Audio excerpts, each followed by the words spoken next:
6 కొండలు దాటినాక 7వ కొండ మీద నివాసం ఉంటాను. నువ్వు నీలపు రంగులో ఉంటావు, నేను నీలపు రంగులోనే ఉంటాను. నువ్వు శనిదేవుడివి, నేను శనిదేవుణ్ణే.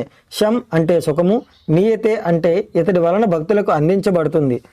నువ్వు తలుచుకుంటే నీ భక్తులను మహారాజ్యాలకు అధిపతులను చేస్తావు. నేను అంతే కదా. నువ్వు 7వ గ్రహానివి, నేను 7 కొండల మీద ఉంటాను.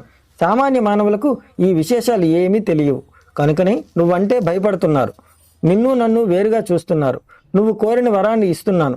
భక్తులు ఒక శనివారం నాడు మొదలుపెట్టి 7 శనివారాల పాటు నిన్ను ముందుగా పూజించి తర్వాత నన్ను పూజిస్తూ ఒక మహావ్రతంగా చేస్తారో వాళ్ళకి నువ్వు ఇచ్చే ఫలితంతో పాటు నా సంపూర్ణమైన అనుగ్రహం కూడా లభిస్తుంది.